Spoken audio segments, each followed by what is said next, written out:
Part 5. Energy. Sun Tzu said, "The control of a large force is the same principle as the control of a few men. It is merely a question of dividing up their numbers." Fighting with a large army under your command is nowise different from fighting with a small one. It is merely a question of instituting signs and signals. To ensure that your whole host may withstand the brunt of the enemy's attack and remain unshaken, this is effected by maneuvers direct and indirect. That the impact of your army may be like a grindstone dashed against an egg, this is effected by the science of weak points and strong. In all fighting, the direct method may be used for joining battle, but indirect methods will be needed in order to secure victory. Indirect tactics, efficiently applied, are inexhaustible as heaven and earth, unending as the flow of rivers and streams. Like the sun and moon, they end but to begin anew. Like the 4 seasons, they pass away to return once more. There are not more than 5 musical notes, yet the combinations of these 5 give rise to more melodies than can ever be heard. There are not more than 5 primary colors, blue, yellow, red, white, and black, yet in combination they produce more hues than can ever be seen. There are not more than 5 cardinal tastes, sour, acrid, salt, sweet, bitter, yet combinations of them yield more flavors than can ever be tasted. In battle there are not more than 2 methods of attack, the direct and the indirect, yet these 2 in combination give rise to an endless series of maneuvers. The direct and the indirect lead on to each other in turn. It is like moving in a circle. You never come to an end. Who can exhaust the possibilities of their combination? The onset of troops is like the rush of a torrent which will even roll stones along in its course. The quality of decision is like the well-timed swoop of a falcon, which enables it to strike and destroy its victim. Therefore, the good fighter will be terrible in his onset and prompt in his decision. Energy may be likened to the bending of a crossbow, decision to the releasing of a trigger. Amid the turmoil and tumult of battle, there may be seeming disorder, and yet no real disorder at all. Amid confusion and chaos, your array may be without head or tail, yet it will be proof against defeat. Simulated disorder postulates perfect discipline.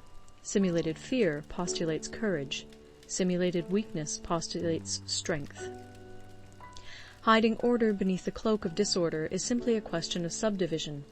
Concealing courage under their show of timidity presupposes a fund of latent energy. Masking strength with weakness is to be effected by tactical dispositions.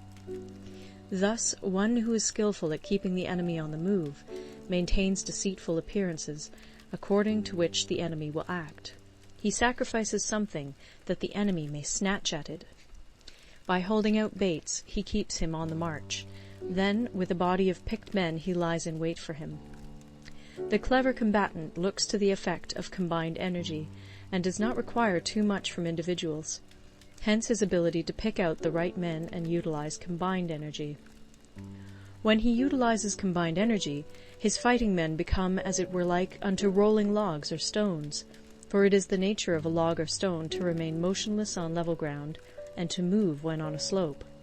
If four-cornered, to come to a standstill, but if round-shaped, to go rolling down. Thus the energy developed by good fighting men is as the momentum of a round stone rolled down a mountain thousands of feet in height. So much on the subject of energy. End of Part 5. Part 6. Weak Points and Strong. Sun Tzu said, "Whoever is first in the field and awaits the coming of the enemy will be fresh for the fight. Whoever is second in the field and has to hasten to battle will arrive exhausted." Therefore, the clever combatant imposes his will on the enemy, but does not allow the enemy's will to be imposed on him. By holding out advantages to him, he can cause the enemy to approach of his own accord, or, by inflicting damage, he can make it impossible for the enemy to draw near. If the enemy is taking his ease, he can harass him. If well supplied with food, he can starve him out. If quietly encamped, he can force him to move. Appear at points which the enemy must hasten to defend. March swiftly to places where you are not expected. An army may march great distances without distress if it marches through country where the enemy is not. You can be sure of succeeding in your attacks if you only attack places which are undefended. You can ensure the safety of your defense if you only hold positions that cannot be attacked. Hence, that general is skillful in attack whose opponent does not know what to defend, and he is skillful in defense whose opponent does not know what to attack. O divine art of subtlety and secrecy! Through you we learn to be invisible, through you inaudible, and hence we can hold the enemy's fate in our hands. You may advance and be absolutely irresistible if you make for the enemy's weak points. You may retire and be safe from pursuit if your movements are more rapid than those of the enemy. If we wish to fight, the enemy can be forced to an engagement even though he be sheltered behind a high rampart and a deep ditch. All we need do is attack some other place that he will be obliged to relieve. If we do not wish to fight, we can prevent the enemy from engaging us even though the lines of our encampment be merely traced out on the ground.